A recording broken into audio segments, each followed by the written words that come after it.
Θέλει και την προετοιμασία, λέει. Θέλει και την προετοιμασία. Έτοιμος είσαι? Ανέτοιμος. Να αρχίσουμε. Μην νομίζετε ότι δεν έχουμε ένα τρέμουλο εσωτερικά. Όταν θα μας πάνε στα 67, αν δεν μας έχουν πεθάνει ωστόσο, το τρέμουλο θα φαίνεται και εξωτερικά. Αυτό θα διαπιστώσουμε αμέσως, Γιάννη. Αμέσως, στο σωστόπιό μας. Εσύ γιατρός. Τα γίνονται γιατρός θα κάνουμε. Είσαι στον νεοπή ή φέρνεις? Απλή κατασκευή, διαφανές πλαστικό λάστιχο, πλαστικό φωνή, κάνει στεθοσκόπιο. Πρέπει όμως να καθίσεις κάπου να ηρεμήσεις λίγο. Και τι ετοιμάζεις τώρα? Γιατί αν δεν είσαι ήρεμος, πώς θα σε ακροασώ. Είσαι με τα καλά σου, ρε. Μα πάνω στα καρδιά δεν κάτσω. Έλα. Φακύρης θα γίνω. Άστα πολλά λόγια τι κάθισε. Άντε να κάτσω να δω τι θα κάνεις δηλαδή. Μπόμα. Κάτσε. Εντάξει. Μια χαρά είναι. Τελικά τέλειο. Αυτό το βάρος που είναι δύναμη. Ναι. Μοιράζεται σε πολλά καρφιά. Άντε. Άρα η πίεση που είτε στον... Σε ποιον? Σε αυτό είναι πάρα πολύ μικρή. Εγώ όμως θέλω να κάτσεις εδώ. Εδώ θα κάτσεις εσύ. Όχι, θα κάτσεις εσύ. Μόνο να κάνεις εθελοντής. Εδώ δεν κάθεται ούτε ένας πραγματικός φακύρης. Εδώ πέρα το βάρος μου που είναι δύναμη θα μοιραστεί στα 3 καρδιά και η πίεση θα είναι τεράστια. Με δυσάρεστα αποτελέσματα για το... Θα κάνεις τώρα σε κλάσο του. Θα κουράσω να τελειώνουμε. Ωπω, χάμος. Χάμος. Τι χάμος? Και ποιος δεν πάει καρδιά σου έτσι. Θα χειρώ, εσένα. Εμένα βέβαια. Ωραία, το κάνεις εσύ, μπράβο. Αυτό άκουσες εσύ, Το ακούω. Καημένο. Αφού ο Ήγος μεταδίδεται με ηχητικά. Ακόμα. Άπαξε να τελειώσω. Αφού ο Ήγος μεταδίδεται μέσω ηχητικών κυμάτων, διαμέσου του αέρα που υπάρχει μέσα στο λάστιχο, διαμέσου του ίδιου του λαστίχου και του χωνιού, πώς θα μην ακούσει το καλέτα σου. Λάθος ακούς τέλος πάντων. Αλλά τόσο ότι δεν σε συνθήκα, νομίζω, Ναι, λοιπόν, είμαι ο Γιάννης Τηλιανακάκης, δάσκαλος, αποσπασμένος στο Εργαστηριακό Κέντρο Φυσικών Επιστημών Χανίων, ΕΚΒΕ Χανίων, παλιός δάσκαλος ή παλιοδάσκαλος. Και εσύ? Εγώ είμαι με την Ελλάδα. Από τα Χανιά είναι. Πες. Από τα Χανιά λοιπόν ερχόμαστε μαζί σας να βρεθούμε. Και όπως πετράμε να πειραματιστούμε. Εγώ είμαι ο Γιαννενάκης ο Κώστας, Γιαννενάκης. Κώστας. Καινούργιος δάσκαλος, 710 παραπάνω. Πάτα. Πάτησες. Λοιπόν, όλα τα σώματα που υπάρχουν γύρω μας αλλά και μακριά μας, είτε είναι μικρά είτε είναι τεράστια, είτε τα βλέπουμε είτε όχι. Όλα λοιπόν αυτά τα σώματα είναι φτιαγμένα, αποτελούνται από κάτι. Και αυτό το κάτι το λέμε ύλη. Γι' αυτό και τα σώματα τα λέμε υλικά σώματα.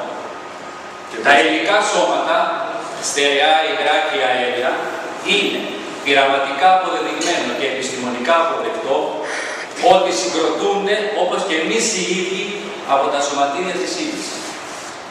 Τα σωματίδια από τα οποία συγκροτείται η ύλη είναι τα μόρια.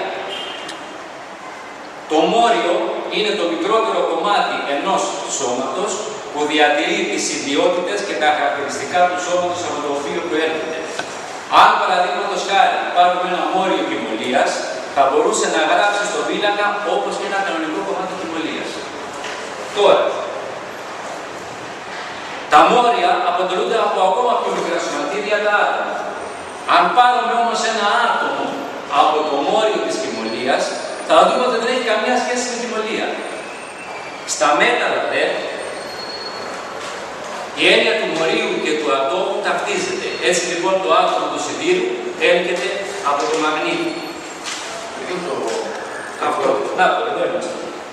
Το μοντέλο του ατόμου. Το μοντέλο του ατόμου. Με βάση το πρότυπο του Μπορ. Με τη συγκεκριμένη λοιπόν κατασκευή, πάλι απλά υλικά. Όλες οι κατασκευές είναι με απλά καθημερινά υλικά.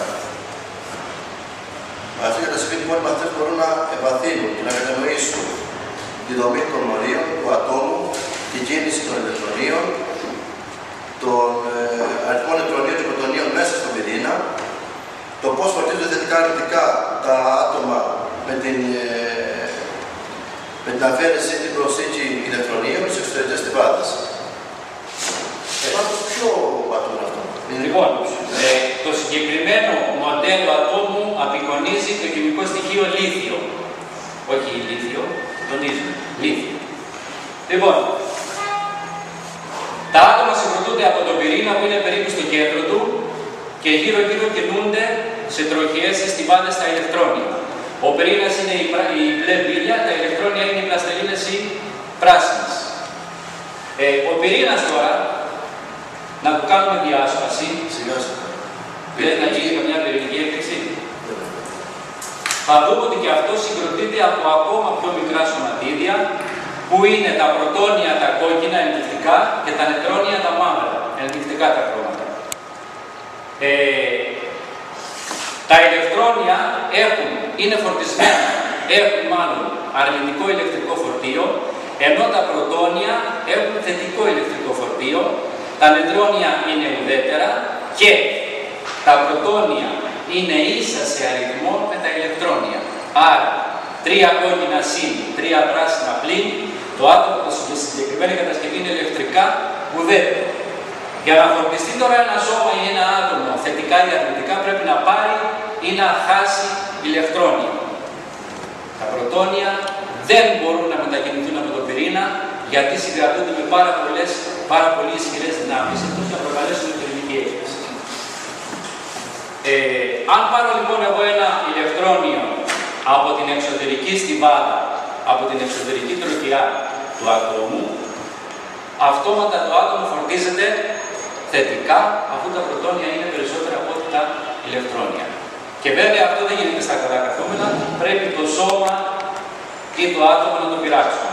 Ξαναγυρίζει πίσω το ηλεκτρόνιο και πάλι το σώμα μας ή το άτομο μας είναι ηλεκτρικά ουδέτερο.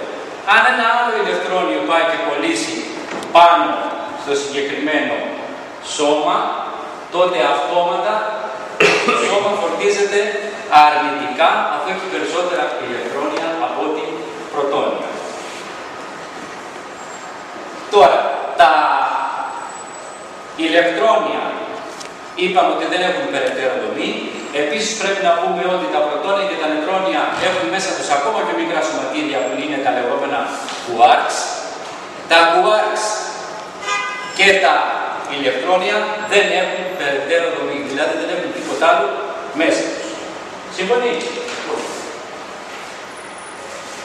Αυτός λοιπόν είναι ο μικρόκοσμος με απλά λόγια και η αναφορά μας φυσικά είναι για παιδεία του δημοτικού. Τελειώσαμε τον τρόπο. Τελειώσαμε. Έχουμε ένα μοντέλο συστολής διαστολής. Ένα ελαττήριο και περασμένες μπύλες από κάτω. Το ελαττήριο παίζει το ρόλο κάποιου υλικού σώματος, μιας μεταλλικής ράβδου. Οι κόκκινες μπύλες το ρόλο των ατόμων, των μορίων της ράβδου αυτής. Αν θερμάνουμε τη ράβδο, θα πάθει διαστολή.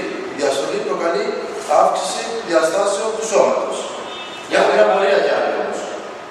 Όταν αυξηθεί η διάσταση του σώματος, οφείλεται στην αύξηση του όγκου των μορίων ή των ατόμων ή σε κάτι άλλο. Για κάνει θέρμανση. Ζεστάνουμε λοιπόν τη μεταλλική ράβδο και είδαμε ότι μεγάλωσε ο κενός χώρος ανάμεσα στα μόρια ή στα άτομα, ενώ το μέγεθός τους δεν έπαθε τίποτα.